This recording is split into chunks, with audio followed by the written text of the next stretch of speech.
Gene Munster, for the last 21 years, we've been able to say Gene Munster of Piper Jaffray, but no more. Gene Munster, how's it feel? Loop Ventures, your new venture as of this morning. Feels good. Feels like something to start the new year out. I'm very thankful for Piper.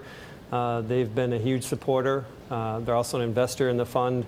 And so that part is hard. Leaving people that really mean a lot to me is a hard part.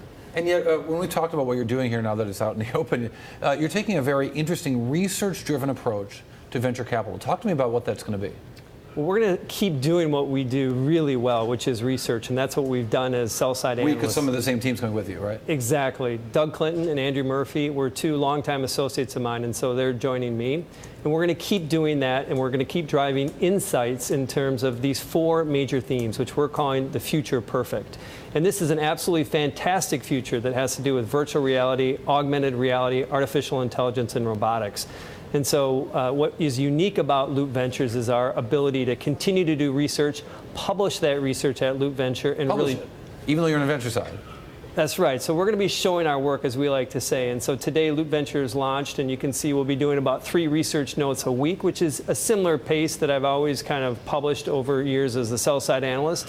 So we're going to keep doing that, keep doing our feet on the street kind of fundamental research. And like, for example, today we have a post, or we call it the VR Excitement Index, where we go and we surveyed 500 people across the country and asked what their interest level in VR was. It's low, which is expected. It's about 10% today, but that's something that we're going to track over time. And so those are the type of things that we're going to be doing different than a typical operational VC. Gene, when you talk about virtual reality and VR, we all have kind of conceptions about what it will mean and how it will impact the world. How do you see it impacting the world and how that might shape your investments? Well, the world's going to change dramatically, and we think the combination of these 4 themes are going to be a more dramatic change than mobile was or the internet was. And we think over time, 70% of jobs, for example, will go away. So how we work and interact is going to be very different. Specifically about VR, that's something that we have a different opinion than most. Most people think that VR is not going to be as significant as augmented reality, but we think VR will be more significant as it becomes indistinguishable between the virtual and the real worlds. We think people will want to teleport and experience anything that they want at any time. And so how this is going to impact it, it's going to be radical from just one-on-one interactions to how we work. It's interesting too, the notion. So, how are you structuring the fund in terms of the size of the fund, what round of investments you're going to try to get into, and so on? So all I can say is that it's a small fund, and we're going to be focusing on seed stage. So this is typically an entrepreneur with an idea and some technology, potentially a patent, and we're going to probably be doing about 30 of those type of investments. So these are seed stage investments in those 4 themes. So when you talk about, go ahead, Carol. Well, it's interesting. I want to go back to what you say. You see virtual reality kind of different and how people can kind of teleport. It's not just you're talking about, I don't know, somebody who wants to go and be in Spain at this moment, and for tourism. You're talking about kind of real practical usages.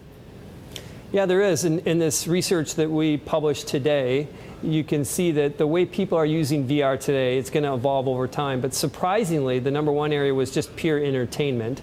So it could be something like somebody doing a 360 walkthrough from a Civil War battlefield. The second is education, something that really shouldn't be use humans' time. Amazon's been doing a lot of that in their fulfillment centers, using VR for education. And then the third is games. Most people think VR is all about gaming. Gaming is going to be an important part, but those are some examples of how VR isn't just about a crude gaming experience today and how that can evolve over time. Now I see you all the time here. I see you all the time in New York, but you're based in Minnesota. And are you going to keep that base? Does that give you an advantage? Because there are so many public companies in the Twin Cities area, but a lot of great ideas too. We're going to stay in Minneapolis. It's myself and Andrew are going to be in Minneapolis. Doug Clinton is going to be based in New York. And we're still going to continue to look for the best companies across all of the U.S. So we're still going to travel and find those companies. And there may be even some companies outside of the U.S. that we're going to invest in.